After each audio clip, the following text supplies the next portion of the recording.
Assalamualaikum warahmatullahi wabarakatuh. Nah, di sini saya Roni Sudadi dari Politeknik Pembangunan Pertanian Malang, khususnya dari kelas penyuluhan pertanian 7C. Nah, di sini saya sedang berada di Balai Penyuluh Pertanian yang berada di BP Tengebesi. Nah, di sini saya akan melakukan sedikit wawancara bersama penyuluh pertanian tentang penyuluhan partisipatif yang dilaksanakan. Nah, Pak, saya di sini ingin sedikit mewawancarai Bapak tentang penyuluhan partisipatif, Pak. Iya. Nah, di sini bagaimana sistem penyuluhan partisipatif yang dilakukan sekarang ini, Pak? Iya. Penyuluhan partisipatif yang kita lakukan di BPP ini yaitu dengan pendekatan secara emosional, yaitu bisa saja salah satunya yaitu dengan pendekatan individu, pendekatan kelompok yang kita lakukan mulai dari tahap awal, misalnya kalau dari penanaman sampai dengan pasca panen. Selain itu, pelatihan atau penyuluhan yang kita lakukan itu kadang-kadang itu bisa sistematis maupun tidak, itu tergantung situasi dan kondisi di lapangan. Karena petani kita ini, tanaman yang kita budayakan itu beraneka ragam, mulai dari tanaman hortikultura, perkebunan, pertanian maupun peternakan. Nah, selanjutnya pertanyaan yang keduanya, Pak. Yeah. Nah, pertanyaan yang kedua ini, bagaimana sistem pendekatan penyuluhan partisipatif yang dilakukannya, Pak?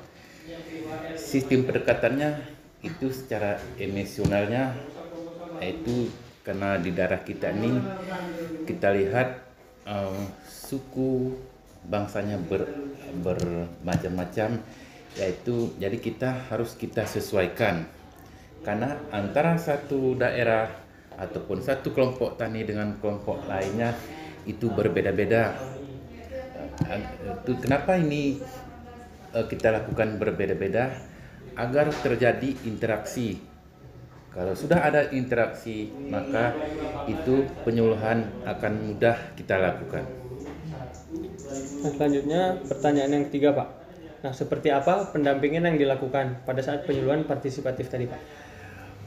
Pendampingannya misalnya, kalau memang kelompok tani belum terbentuk, kita secara individu, yaitu secara anjang sana perorangan, kemudian kita lihat komoditi yang diusahakan, kemudian apa masalah yang dihadapi petani itu bermacam-macam.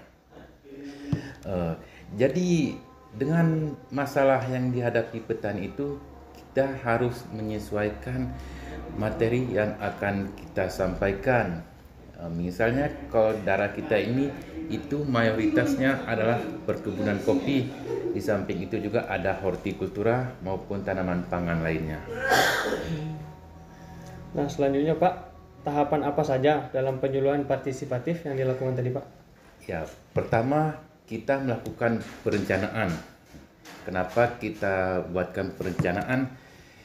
Jadi untuk memudahkan kita menyampaikan informasi kepada petani, baik itu perencanaannya yang dari awal sampai akhir, karena kita di sini penyuluhan kita itu tidak terfokus kepada satu materi dan satu komoditi, karena biasanya setiap pelatihan atau penyuluhan itu kalau di tempat kita itu kita lakukan,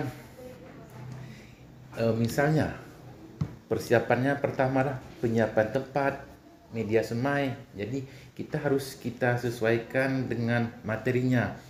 Kemudian sampai ke akhirnya, kalaupun itu kita melakukan penyuluhan dari pertama sampai ke akhir, itu kita lakukan biasanya ada kegiatan yang sistematis atau memang harus segera.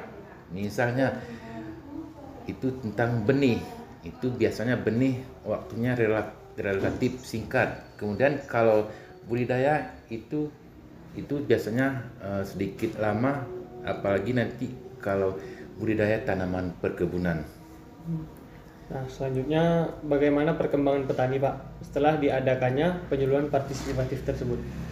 Ya, setelah kita lakukan penyuluhan non formal, yaitu kita melakukan penyuluhan kepada pelaku utama, pelaku usaha, maka hasil dari evaluasi kita dengan menerapkan responden itu mereka yang benar-benar menguasai materi, benar-benar melaksanakan, menerapkan apa yang kita anjurkan atau yang kita sampaikan, itu tingkat keberhasilannya itu di atas rata-rata.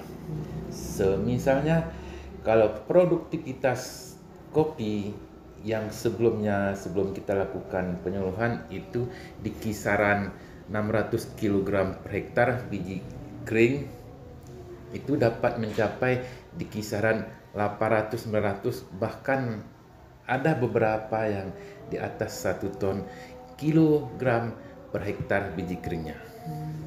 Nah, selanjutnya Pak, bagaimana tingkat partisipasi dalam mengikuti penyuluhan partisipatif tersebut Pak?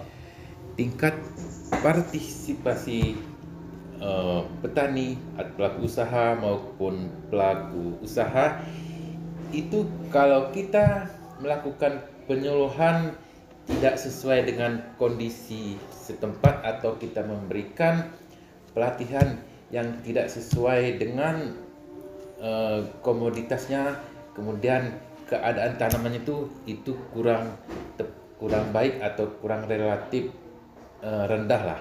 Tapi kalau semisalnya penyuluhan itu setelah kita buatkan perencanaan dan itu memang yang dibutuhkan petani, seperti misalnya pada saat tanaman padi waktunya pupuk, jadi kita melakukan pelatihan atau melakukan penyuluhan dengan materinya tentang pemupukan, itu insya Allah petani itu tingkat penerapannya ataupun keinginannya itu dapat mereka terima. Tetapi kalau misalnya tanaman lagi waktunya pemupuk, kita memberikan materi tentang hama penyakit, itu partisipasinya itu memang sedikit rendah. Tapi kalau misalnya sesuai dengan kondisi setempat, kondisi di lapangan, itu mudah-mudahan para pelaku usaha, pelaku utama, terutama pelaku utamanya itu relatif tinggi, bisa dikatakan itu bisa di atas 60-70% gitu. Berarti poin penting dari pertanyaan terakhir ini ialah penyuluhan itu wajib dilakukan guna masyarakat berpartisipasi tinggi, itu diadakannya proses turun ke lapangan ya Pak? Tidak hanya materi aja Pak? Ya, karena kalau kita melakukan penyuluhan materi terutama di dalam ruangan, itu tingkat rasa keingintahuan petani itu relatif rendah. Tapi kalau mereka mengetahui, melihat, mendengar dan melakukan, itu relatif tinggi. Karena para petani di sini itu mereka tidak atau kurang responnya kalau pelatihan itu hanya dibatas di dalam ruangan atau teori, tapi mereka ingin bukti, ingin terapan, karena terapan itu adalah cikal bakal nanti pendapatan dari usaha tani mereka. Baiklah Bapak, terima kasih atas semua jawabannya Pak. Ini sangat berguna sekali bagi saya Pak kan, maupun petani dan masyarakat sekitar. Nah, sini saya ucapkan terima kasih banyak Pak ya. Ya, terima kasih. Siap, Lain Pak, waktu jumpa lagi. Baik Pak, terima kasih banyak Pak ya.